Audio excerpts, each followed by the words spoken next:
Fala moçada do curso de Astronomia Básica, preparação para a OBA, Olimpíada Brasileira de Astronomia e também lançamento de foguetes. Tudo bem com vocês? Eu sou o professor Taldo Carlos e este é meu canal criado especialmente para você, estudante de ensino fundamental e médio e que está se preparando para a OBA, a Olimpíada Brasileira de Astronomia. No final da aula, se você tiver dúvidas sobre o conteúdo aqui apresentado ou quiser fazer sugestões de novos temas que gostaria de ver por aqui publicado, deixe seus comentários que eu retorno sempre que possível. Moçada, outra coisa, se inscreve no canal, deixe seu like no vídeo e também não se esqueça de clicar no sininho para receber notificações de novos vídeos. Estou sempre postando material por aqui. Vamos à aula de hoje.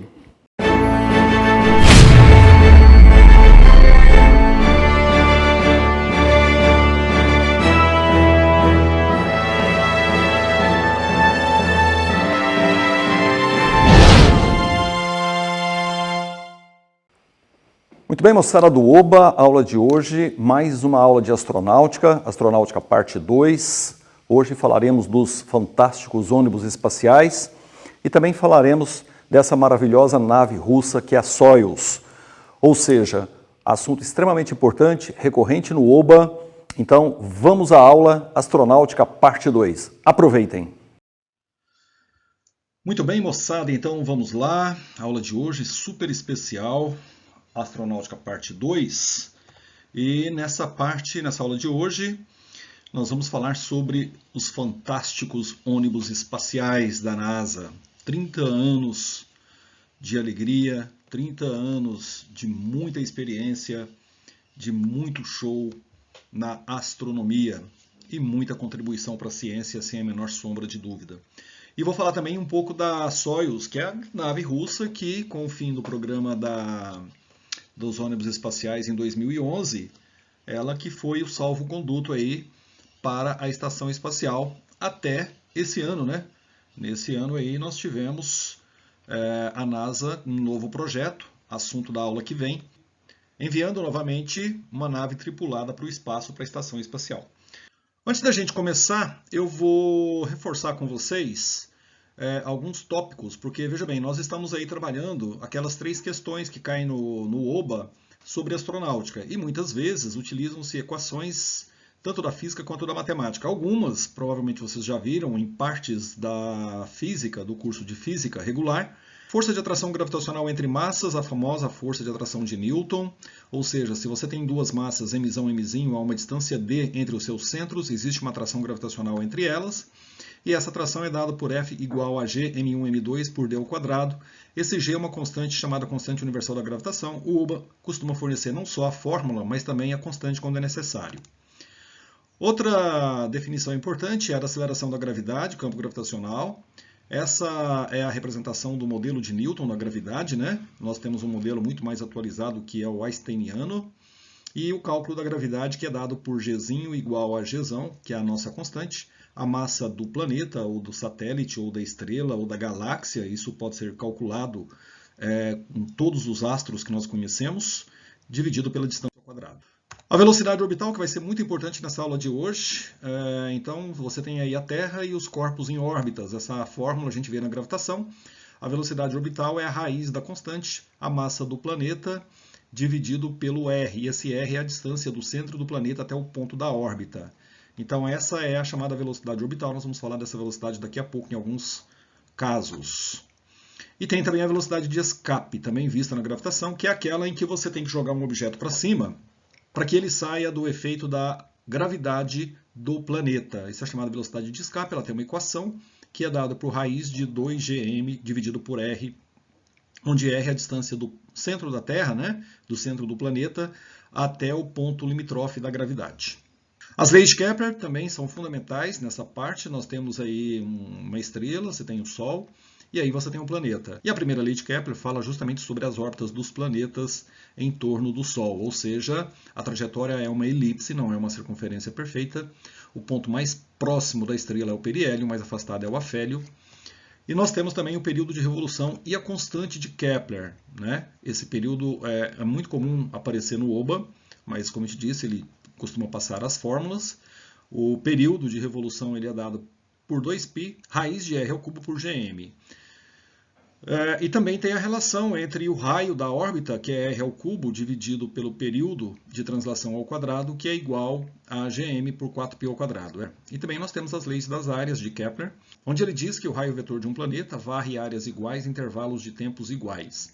A velocidade do planeta é maior no periélio do que no afélio, ou seja, aí no caso V1 é maior que V2. E vale sempre a relação.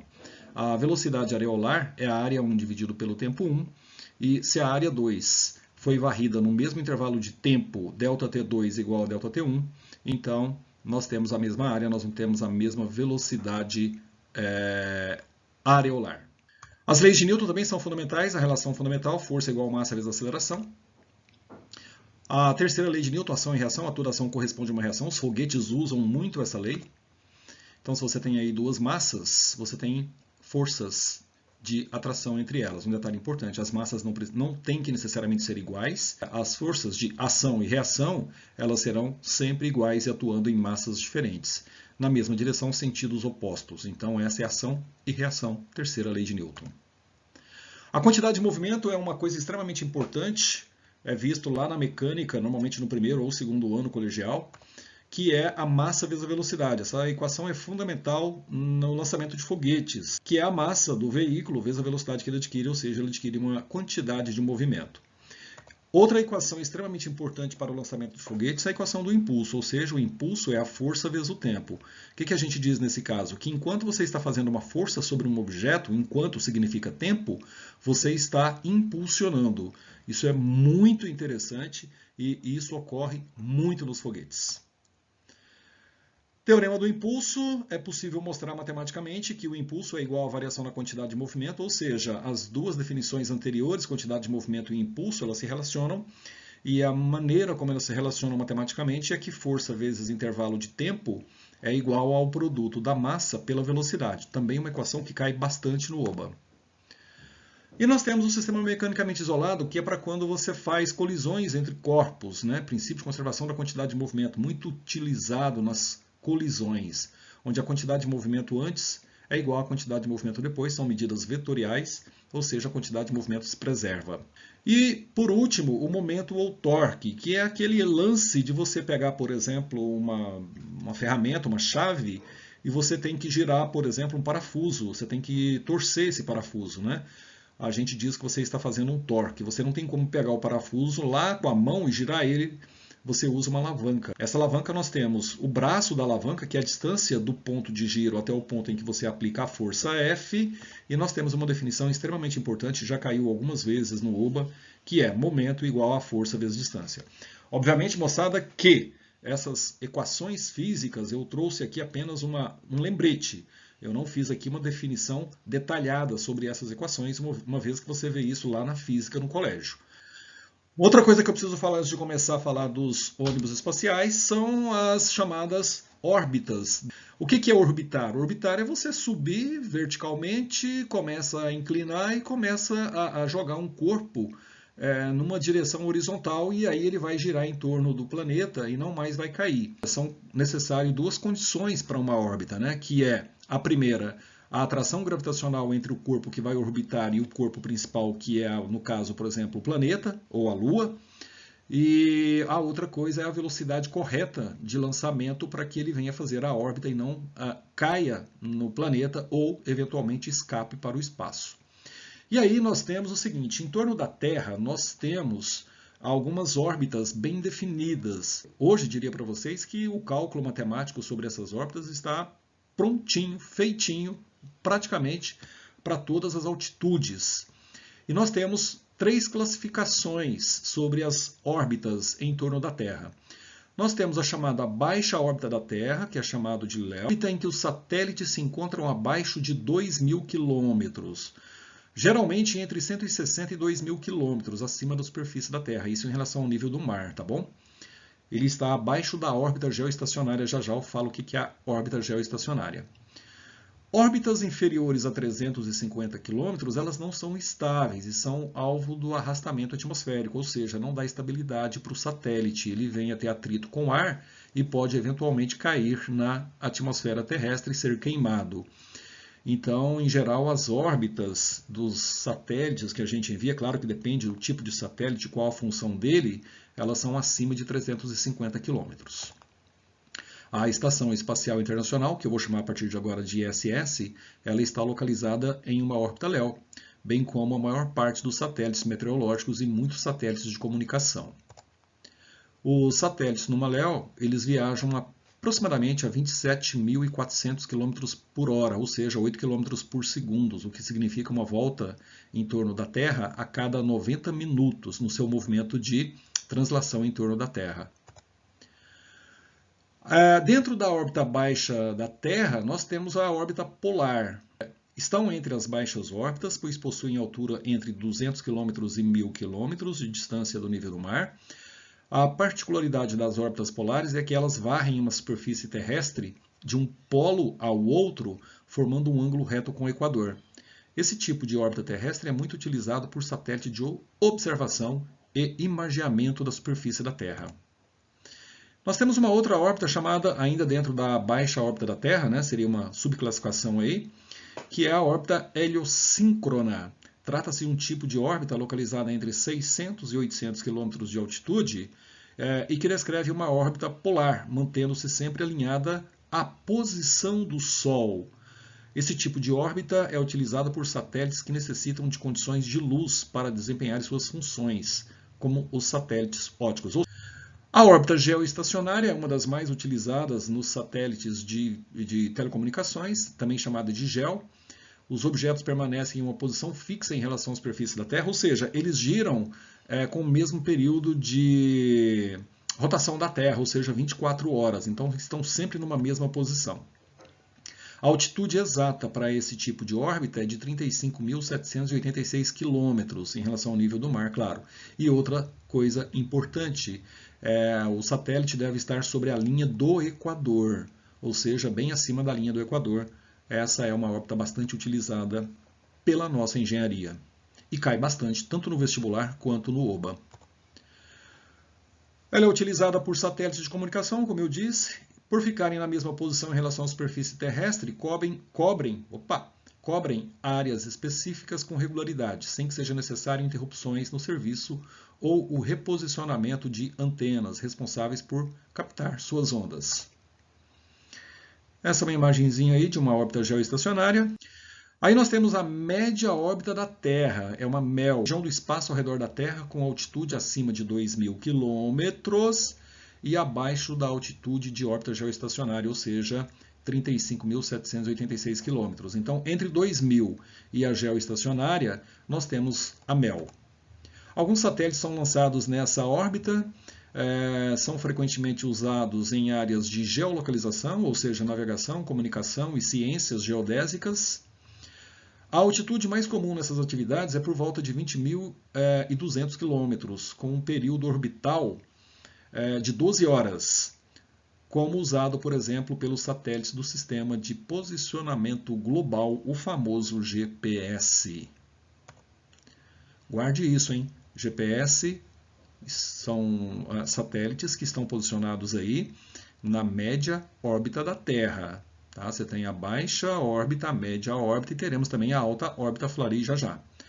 Outros satélites que ficam localizados na MEL incluem o sistema GLONASS. Se não me engano, esse sistema ele é russo, comunicação russo, a 19.100 km de altitude, e do sistema Galileu, que se não me engano é europeu, a 23.222 km.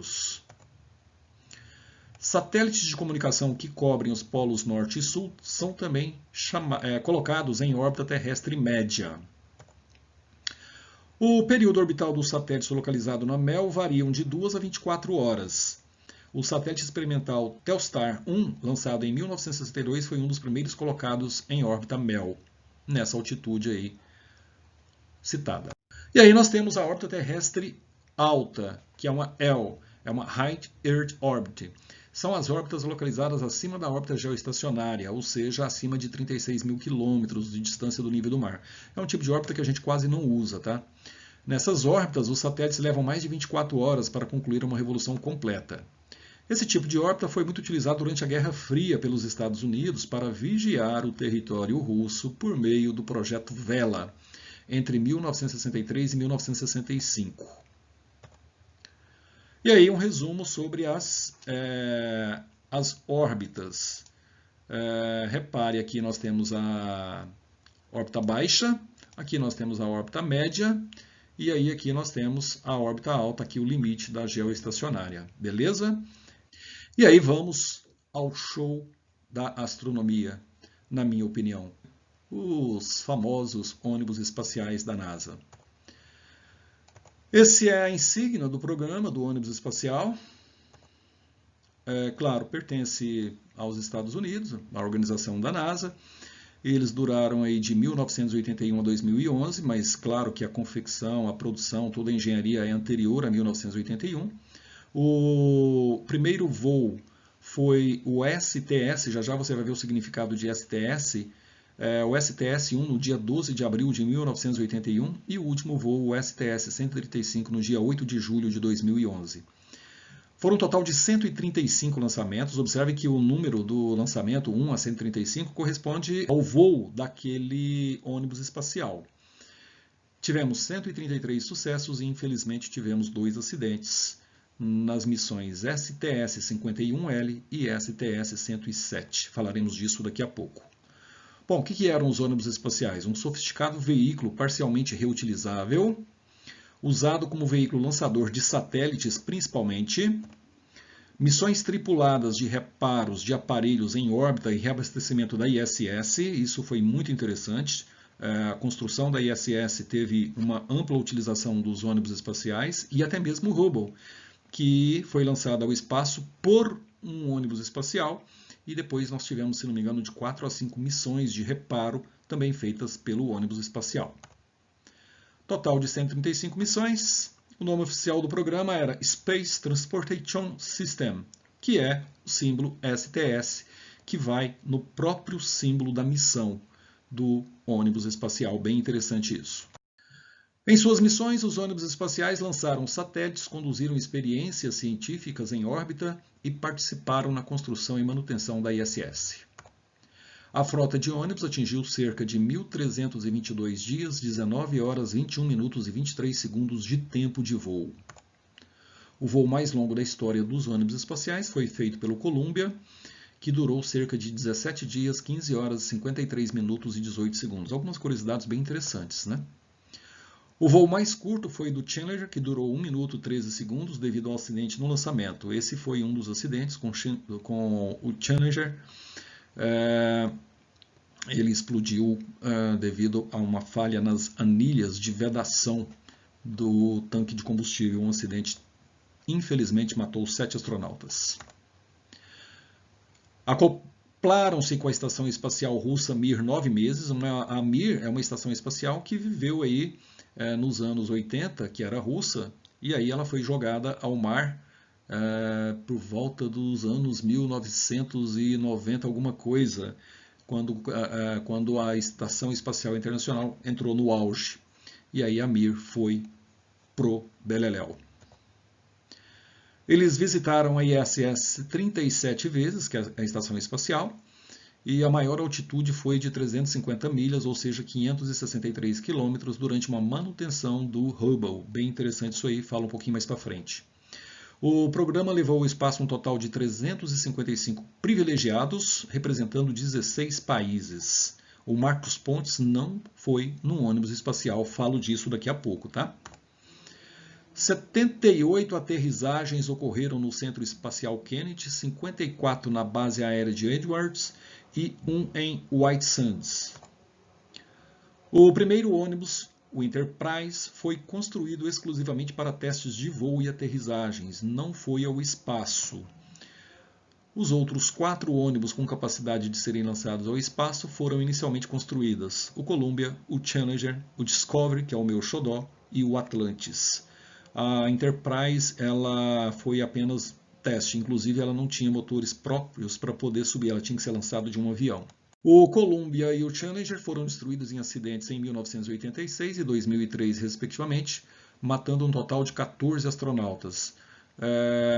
O Columbia ele sofreu um acidente na reentrada e o Challenger ele sofreu um acidente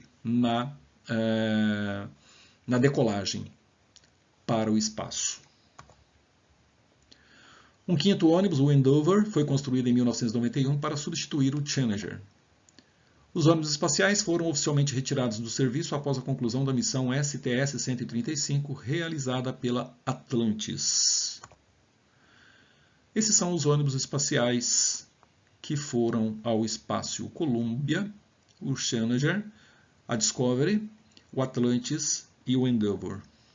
Esse é o voo de teste da Enterprise, ocorrido em 1977. Repare que 4 anos antes do primeiro voo. Então, nesse caso aí, ele estava sendo confeccionado, sendo estudado para poder ser lançado ao espaço. E claro, tinha outros aviões que inclusive fez a foto do lançamento do Enterprise. Esse é o primeiro lançamento do Columbia na missão STS-1, em 12 de abril de 81. Esse ônibus, infelizmente, sofreu um acidente no dia 1 de fevereiro de 1983, na reentrada. Uma cerâmica que protegia o ônibus espacial, na saída dele daqui da Terra para o espaço, ela se desacoplou da estrutura do ônibus e não perceberam isso, e na reentrada o calor foi insuportável e o ônibus, infelizmente, veio a óbito. Esse é o primeiro lançamento da Challenger, no dia 4 de abril de 1983, repare 2 anos depois, na missão STS-6, a 6ª missão do programa. Esse também sofreu um acidente no dia 21 de janeiro de 86, no lançamento, na missão STS-51L. Esse é o primeiro lançamento do Discovery, que é o meu xodó, em 30 de agosto de 1984, na missão STS-41D. Essa é uma grande nave, fez muita coisa interessante, por isso que eu gosto dela, principalmente nas missões que ela fez, não só de lançamento do Hubble, como também acho que ela participou de 2 missões das 5 de correção do Hubble, ela participou de 2. Uma outra foi da Challenger e uma outra foi da Atlantis, se não me engano. E esse é o primeiro lançamento do Atlantis, em 3 de outubro de 85, na missão STS-51J. E aí nós tivemos também, moçada, o programa espacial russo tentando fazer também um ônibus espacial, que foi o Buran. Foi o único ônibus espacial da antiga União Soviética. Teve um único lançamento em novembro de 88, na missão 1K1, não tripulada, de 1h30 de duração. Foi uma missão totalmente radiocontrolada, assim como o Enterprise. Não tinha motores próprios, necessitando de veículos auxiliares para ser lançado. O projeto Buran também ficou marcado pela produção do famoso avião Antonov 225, que foi feito para transportar o ônibus espacial. Atualmente é a maior aeronave do mundo em operação. Tá aí não só o Buran, como também o famoso Antonov, que esteve aqui em São Paulo, se não me engano, o ano passado, num processo de carga. Então tá aí uma belíssima imagem. Muito bem, agora que cai bastante na OBA, que é a estrutura do ônibus espacial, ou seja, como é que é o funcionamento de tudo isso, quais são as partes, o que tem envolvido nisso daí. Então vamos lá. Ele é constituído por 3 partes. O orbitador, ou também chamado módulo, com aspecto externo semelhante a de uma aeronave, com asas delta e capaz de planar no seu retorno e pousar como uma aeronave, como um avião qualquer. É reutilizável, transporta a carga, a tripulação e a maioria do seu sistema de propulsão. Essa é uma imagem da Discovery em órbita, repare o fundo aí a Terra, se aproximando da ISS, e repare que o seu acoplamento de carga já está aberto. Então ali ficava a carga, um pouco mais à frente você tem o cockpit dos pilotos, e esse é então o nosso orbitador, que é parte do ônibus espacial. Talvez a parte estrutural aí mais interessante, né? Sua estrutura é feita basicamente de ligas metálicas de alumínio, a estrutura do motor é feita de titânio e a parte externa da nave é coberta com um escudo antitermal feito de cerâmica, capaz de resistir a temperaturas extremas, como menos 121 graus Celsius do espaço até os 3.000 graus Celsius na reentrada na atmosfera. O titânio, moçada, ele é leve e bem resistente, por isso é um tipo de metal que a gente utiliza muito em aeronaves, ok? O tanque de combustível externo, conhecido também como ET, fixado temporariamente no veículo reutilizável. O que é esse tanque alaranjado que você vê aí no lançamento do ônibus espacial? Essa é a imagem de um tanque externo sendo transportado para a plataforma de lançamento para a missão STS-104.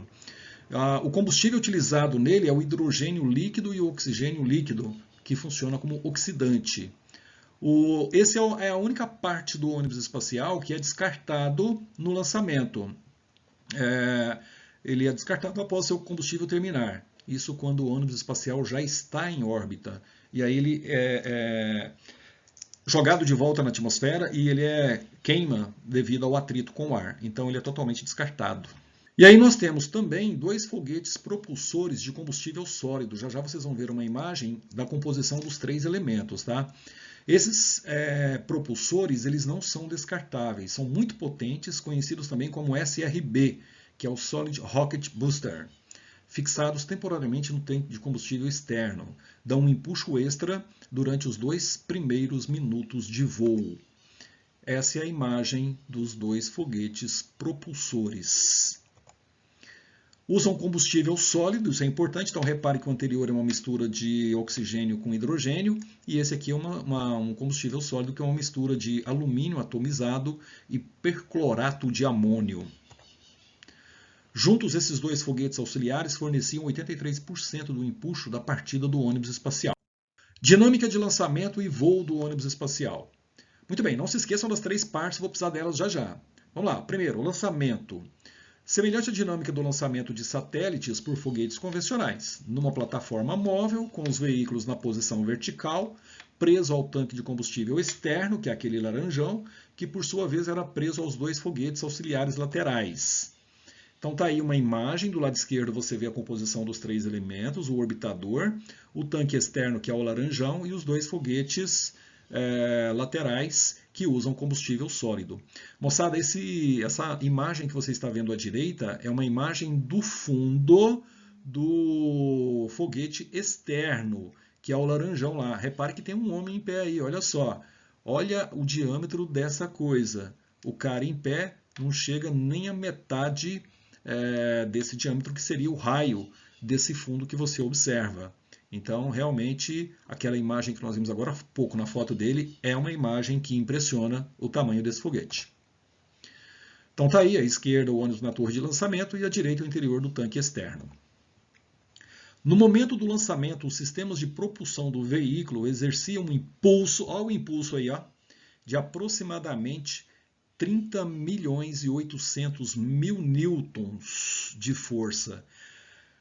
Moçada, essa força é o suficiente para decolagem de 30 aviões do modelo Boeing 747. Ou seja, a força exercida por esse bichinho era legal. Uma coisa importante que muita gente faz confusão é aquela fumaça que você vê quando está sendo feito o lançamento. Tá? Aquilo ali, na verdade, não é bem fumaça, não. Aquilo é vapor d'água. Na plataforma de lançamento, né, existiam grandes volumes de jatos d'água para poder resfriar e absorver o calor na plataforma, mas também porque a mistura lá do hidrogênio líquido com oxigênio líquido também libera vapor d'água. Então, olha só, a água evaporava-se rapidamente nos primeiros segundos do lançamento, dando a impressão de ser fumaça.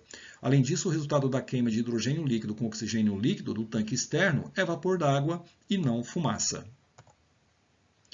Então, está aí o momento de um lançamento. Uma coisa importante também, que eu acho que não falei até aqui, é que o orbitador ele também tinha os seus foguetes, tá? Que são esses foguetes que você está vendo aí, ó. São os chamados motores principais do orbitador de um ônibus espacial no momento do lançamento. Então todo o conjunto opera em harmonia para poder levar esse bicho para cima. Como é que era o voo? Após 2 minutos de voo, cuidado, essas informações aí já costuma cair bastante em provas. Após 2 minutos de voo, o ônibus espacial atingia 45 km de altitude e a incrível velocidade de 4.800 km por hora. Nesse momento, os 2 foguetes propulsores auxiliares, que são aqueles 2 branquinhos que vocês viram do lado de toda a nave, se separam do tanque externo principal, central de cor laranja, e retornavam por paraquedas até atingir o nível do mar, onde eram recolhidos por navios da NASA, para reaproveitamento, após total revisão, é claro.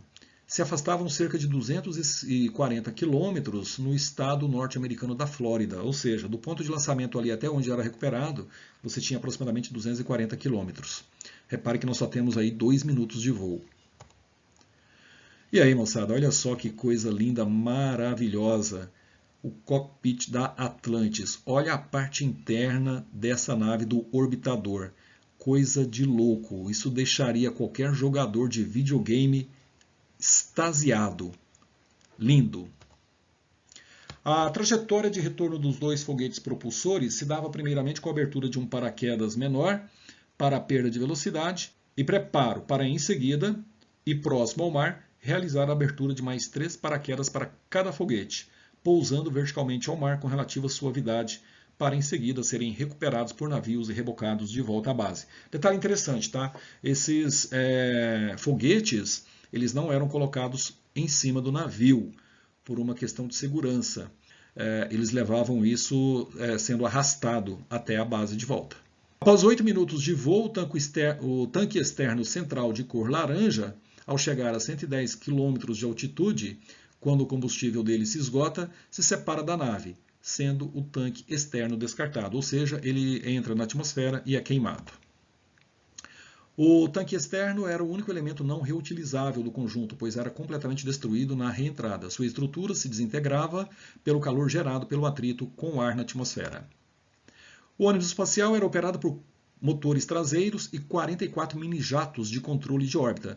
Então, atenção, você viu lá agora há pouco aqueles motores traseiros, aquilo ali facilitava não só na subida, mas também principalmente na volta do orbitador. E ele tinha também 44 mini-jatos colocados em toda a sua estrutura, em torno do diâmetro, para poder fazer correção de órbita. Muito importante esses mini-jatos. Lá no programa Apollo, nós vimos isso também. Esses mini-jatos são fundamentais para você fazer correção de curso. Os sistemas de manobras orbitais encarregavam-se de colocar o ônibus espacial em órbita.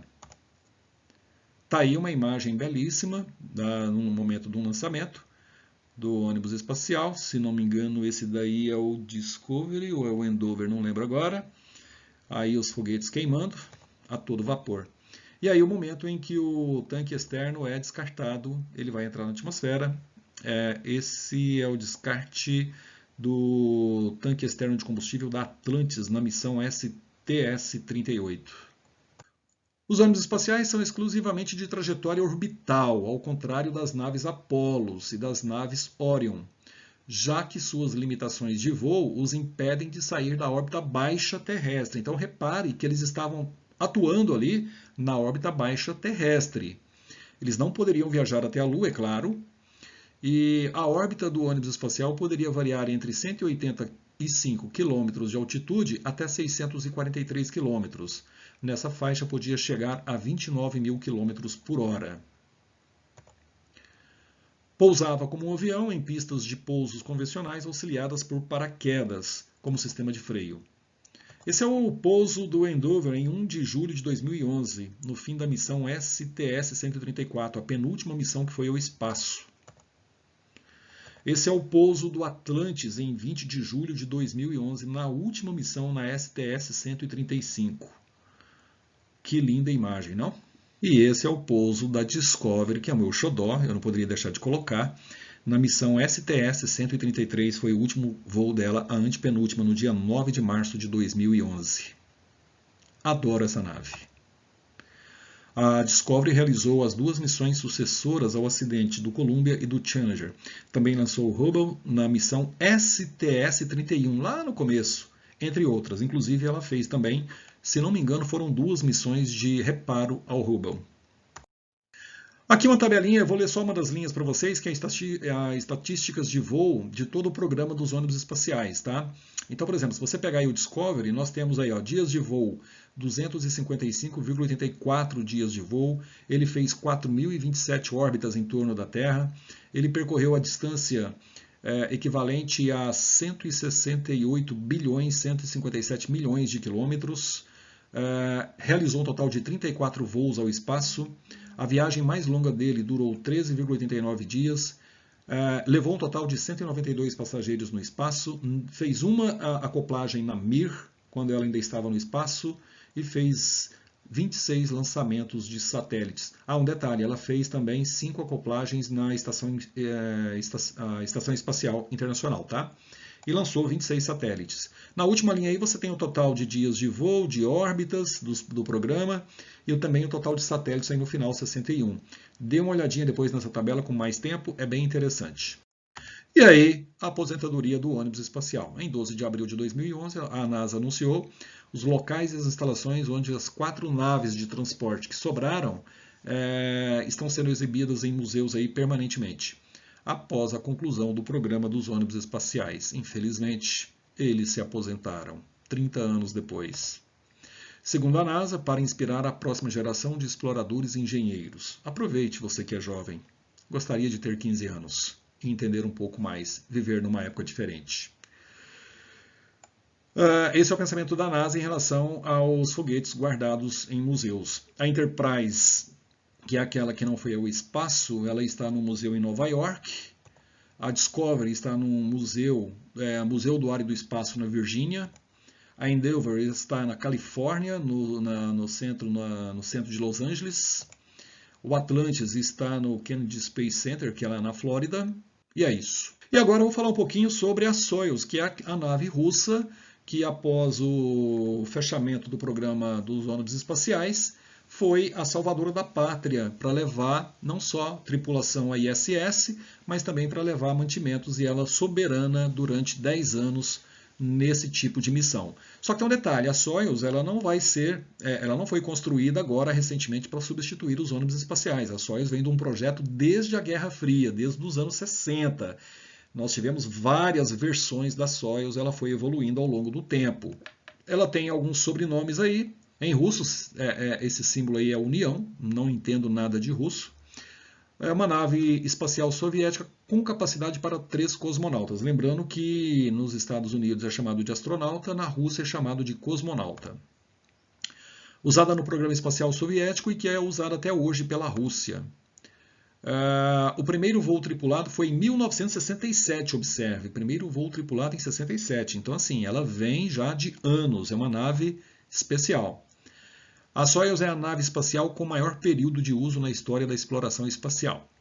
Considerada muito eficiente e segura, não ocorrendo acidentes fatais desde 1971. Se não me engano, com ela aconteceram 2 acidentes fatais. O último, em 71, foi um acidente estranho, porque os 3 cosmonautas fizeram a reentrada na atmosfera terrestre e parece que houve uma falha na pressurização e eles morreram asfixiados. Chegaram na Terra, pousou seguramente e aí quando abriram as escotilhas os caras estavam simplesmente mortos. Trágico isso, não? Acredita-se que o principal objetivo do desenvolvimento da Soyuz seria levar homens para a Lua, embora a União Soviética sempre negou isso. Acabou sendo usada em parceria com os rivais, Estados Unidos e Rússia, nas operações com a ISS após o programa do ônibus espacial americano ser aposentado, né?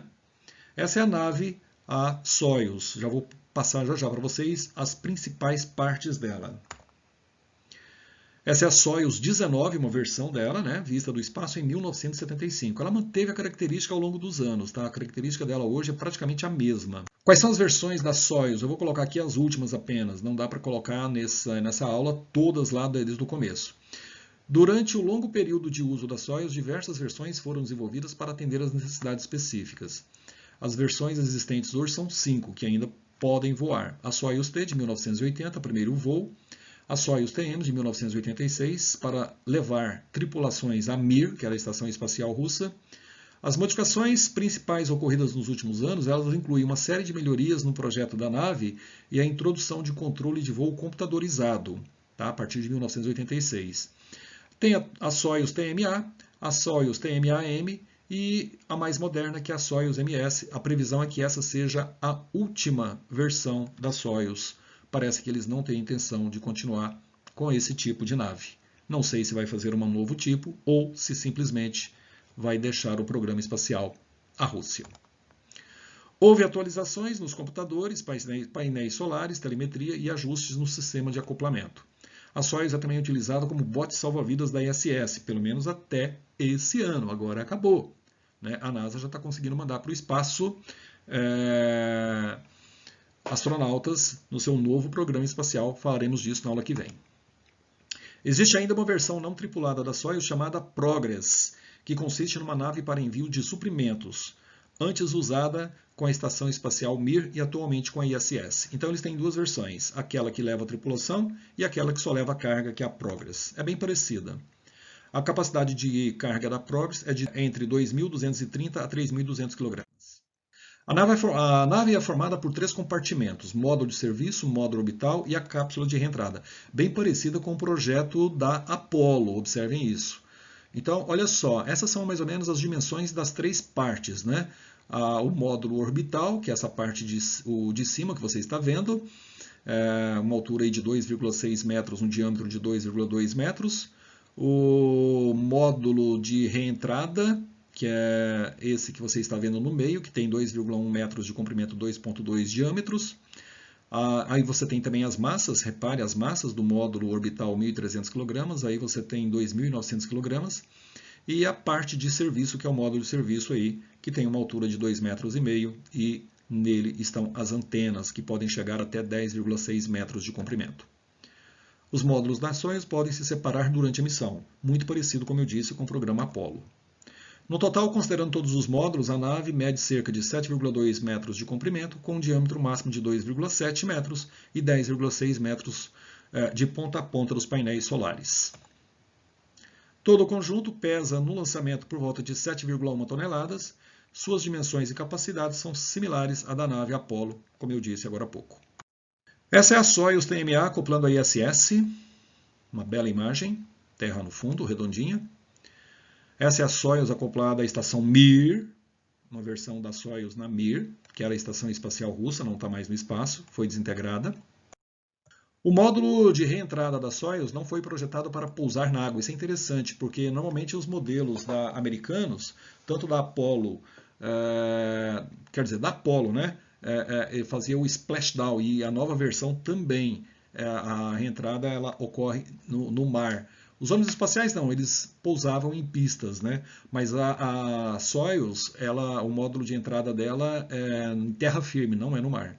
Então o módulo de reentrada da Soyuz não foi projetado para pousar na água, mas sim em terra firme. Sua precisão de acerto do ponto de pouso é de 30 km. Os dispositivos de comunicação e controle, assim como os assentos dos tripulantes, ficam no módulo de reentrada. Os dispositivos de manutenção de vida ficam localizados no módulo orbital. Finalmente, no módulo de serviço, localizam-se os motores para manobras, as antenas de comunicação e os painéis solares. Aqueles jatinhos que tinha nos ônibus espaciais, tem na nave também, obviamente, para fazer correções de curso, e ficava nesse módulo de serviço. Na extremidade do módulo orbital, a Soyuz possui uma porta para acoplagem à ISS. Isso foi ajustado ao longo dos tempos. A versão de carga da Progress não possui essa construção modular, sendo totalmente inteiriça. Essa é a diferença entre a Soyuz, que leva cosmonautas, e a Progress, que só leva bagagem. Essa é uma imagem da Progress. Repare que é um pouco diferente em relação à Soyuz, que a gente viu agora há pouco. O foguete que faz o lançamento da Soyuz, que é o chamado foguete lançador, é um foguete muito parecido também com o programa Apollo, tá? O foguete lançador da Soyuz e da Progress é também chamado de Soyuz. O lançador Soyuz possui 3 estágios, com um comprimento que vai de 44,3 metros até 46,28 metros, dependendo da configuração usada, e 10,5 metros de diâmetro máximo. A combustão é obtida usando uma mistura de querosene e oxigênio líquido. O foguete é equipado com 6 motores, com 4 câmeras de combustão cada uma, sendo 4 motores no primeiro estágio, 1 no segundo e mais 1 no terceiro. O foguete pesa 308 toneladas quando totalmente cheio de combustível. Com o encerramento do programa espacial do ônibus espacial da NASA, as naves russas Soyuz passaram a ser as únicas naves espaciais que servem a ISS, tanto levando astronautas quanto mantimentos através da Progress, como eu disse agora. Essa é a Soyuz TMA-3, uma das versões de seu foguete lançador, sendo transportados para a torre de lançamento. Olha só a parte de fundo dos foguetes que vão lançar essa nave. Olha isso daí, que beleza! Essa é ela já na posição vertical para o lançamento. Essa parte final dos motores que você vê aqui na foto da esquerda estão lá embaixo já na base de lançamento, beleza? E aí é o seguinte, a missão Centenário nasceu de um acordo com a Agência Espacial Brasileira, a AEB, e a Roscosmos, em 30 de março de 2006, para homenagear o centenário de Santos Dumont. É nessa missão que vai o nosso Marcos Pontes. O principal objetivo desse tratado seria enviar o primeiro brasileiro ao espaço, o tenente-coronel aviador Marcos Pontes. O veículo utilizado para o lançamento da missão foi a nave Soyuz TMA-8, uma das versões, e seu lançamento aconteceu em 30 de março de 2006, às 23 horas e 30 minutos, horário de Brasília, no centro de lançamento de Baikonur, no Cazaquistão, tendo como destino a ISS. Esse é o Marcos Pontes na época, hoje ele é ministro de Tecnologia. A aterrissagem de volta aconteceu no dia 8 de abril de 2006. Ele fez um total de 155 órbitas em torno da Terra e a missão teve uma duração de 9 dias, 21 horas e 17 minutos. Esse cara nem é felizardo, né? E aí, moçada, eu não poderia deixar de terminar essa aula com essa belíssima imagem da Discovery numa das suas missões de reparo do telescópio espacial Hubble. Observe lá no fundo os dois astronautas trabalhando no telescópio e a Discovery acoplada a ele. Belíssima imagem, com isso eu finalizo essa aula, espero que tenham curtido. Se gostou, já sabe, curte o vídeo, compartilhe o link com seus amigos. Grande abraço e até a próxima aula. Até mais! Muito bem, moçada, com isso fechamos essa aula de hoje, Astronáutica parte 2. Espero que tenha gostado. Se gostou, já sabe, curte o vídeo, compartilhe o like com seus amigos. Agora é hora de quê? Resolver exercícios. Não se esqueça, lema da física, quanto mais você pratica, melhor você fica. Grande abraço e até a próxima.